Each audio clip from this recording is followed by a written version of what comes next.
सोचिए एक ऐसा वक्त जब लगभग पूरा राजपुताना मुगल एम्पायर की बेहिसाब ताकत के आगे झुक रहा था।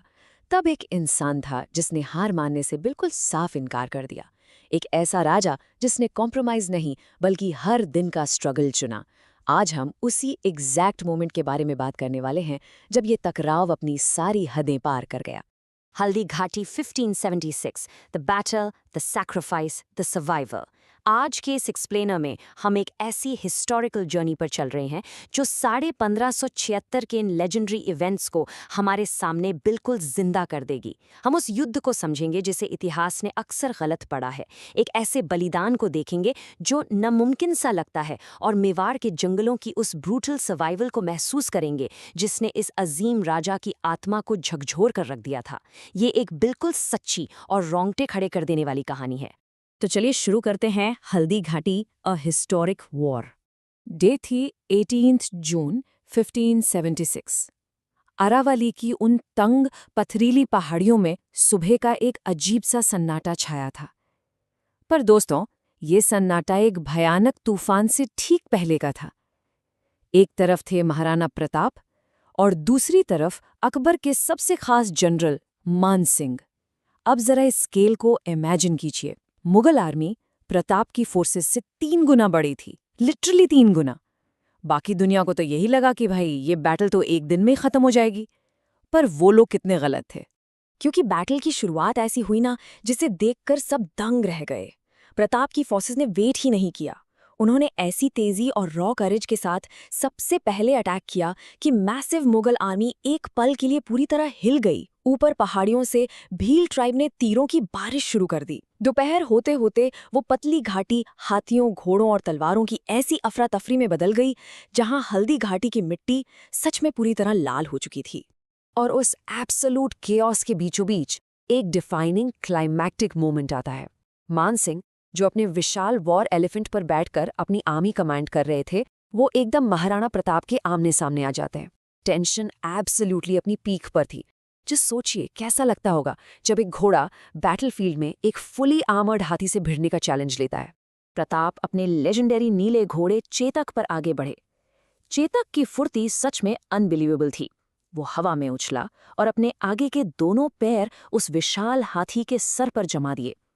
इस लीप ने प्रताप को मानसिंह पर डायरेक्ट स्ट्राइक करने का मौका दे दिया।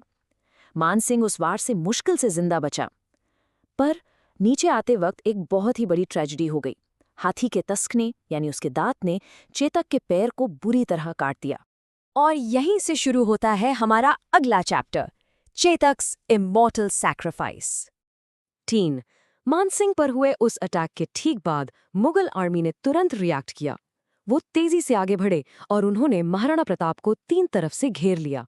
एक रेजिंग बैटलफील्ड के बीचों बीच इस तरह कॉर्नर हो जाने का मतलब था लगभग तय मौत। ये वो पल था जहां लगा कि बस सब कुछ खत्म हो जाएगा। एक अकेला, बुरी तरह जख्मी, खून से लथपथ पैर। चेतक का एक पैर लगभग कट चुका था। मुगल घोड़े पीछे से तेजी से करीब आ रहे थे। नेचर का, बायोलॉजी का कोई भी नियम कहता है कि ऐसी कंडीशन में एक घोड़े को गिर ही जाना चाहिए। सिचुएशन कंप्लीटली होपलेस थी। पर चेतक नहीं रुका। उस असहनीय दर्द के बावजूद, उस बेहिसाब खून बहने के बावजूद, चेतक ने हार मानने से साफ इनकार कर दिया। सिर्फ और सिर्फ अपनी बेहिसाब लॉयल्टी से चलते हुए चेतक दौड़ा।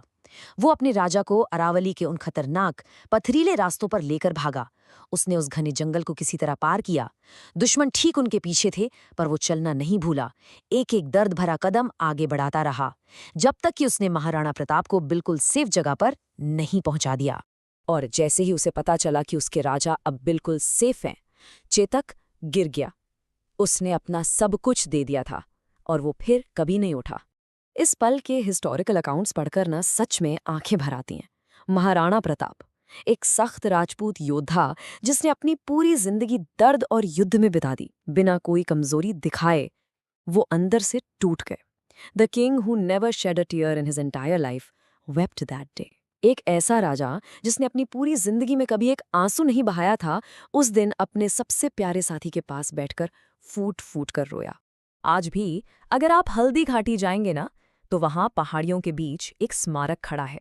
ये किसी राजा या जनरल के लिए नहीं बनवाया गया था। ये एक घोड़े के लिए बनवाया गया था। ये एक परमानेंट प्रूफ है कि कुछ वफादारियां इंसानी रिश्तों से कहीं ज्यादा बड़ी होती हैं। The struggle in Maywar's jungles. Haldi Ghati के बाद कहानी का रुख पूरी तरह बदल जाता है। प्रताप जिंदा जरूर थे, पर वो लगभग सब कुछ खो चुके थे।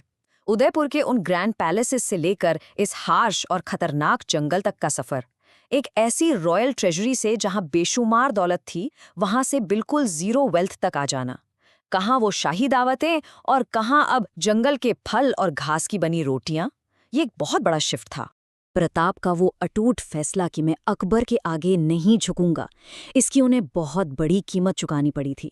क्योंकि ये जंगल की कोई आम जिंदगी नहीं थी दोस्तों, ये एक डेली वॉर थी। और सबसे मुश्किल हिस्सा किसी हथियारबंद सेना से लड़ना नहीं था, बल्कि अपनी रानी और अपने छोटे बच्चों को अपने ही साथ इस ब्रूटल रियलिटी को झेलते हुए देखना था। हमारे सोर्सेज में एक ऐसी दिल तोड़ देने वाली कहानी है जो इस डेली वॉर को परफेक्टली बयान करती है। घने जंगल में प्रताप की रानी ने बहुत मुश्किल से जंगली घास इकट्ठा करके कुछ रोटियां बनाई थी। उनके भूखे बच्चों ने थोड़ा सा हिस्सा खाया और एक छोटा सा टुकड़ा बाद के लिए बचा कर रख दिया। पर तभी एक जंगली बिल्ली वहां दबे पाम आई और वो बचा हुआ खाना लेकर भाग गई। और ऐसे ही वो रॉयल बच्चे उस जंगल की धूप में फिर से बिल्कुल भूखे और रोते हुए रह गए। अपने ही बच्चों को भूख से बिलखते हुए देखना, इस एक चीज ने वो कर दिया जो कोई भी मैसिव मुगल आर्मी कभी नहीं कर पाई। इसने प्रताप के अंदर की हिम्मत को तोड़ दिया। उस जंगल के अंधेरे में उन्होंने अपनी जिंदगी के पूरे मकसद पर सवाल उठा दिया। उन्होंने खुद से पूछा, क्या मैं गलत हूं? Am I making my family suffer for no reason? क्या मैं बिना किसी वजह के अपने परिवार को इतना दुख दे रहा हूं?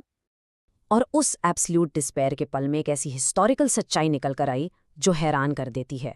महाराणा प्रताप, वो इंसान जिसने अपनी आज़ादी के लिए अपना पैसा, अपना राजपाट और अपना सबसे प्यारा साथी तक कुर्बान कर दिया था, उन्होंने बैठकर अकबर को एक खत लिखा। ये एक सरेंडर का खत था, द ब्रेकिंग पॉइंट। वो आखिरकार घुटने टेकने के लिए तैयार थे। पर कहानी का सबसे बड़ा ट्विस्ट यहाँ आता है। वो सरेंडर का खत कभी भेजा ही नहीं गया। उस रात जंगल में कुछ ऐसा एक्स्ट्रा ऑर्डिनरी हुआ, एक ऐसा इवेंट जिसने प्रताप को उस अंधेरे से वापस खींच लिया और इतिहास को हमेशा हमेशा के लिए बदल दिया। आखिर उस रात जंगल में ऐसा क्या हुआ जिसने इतिहास को हमेशा के लिए बदल दिया?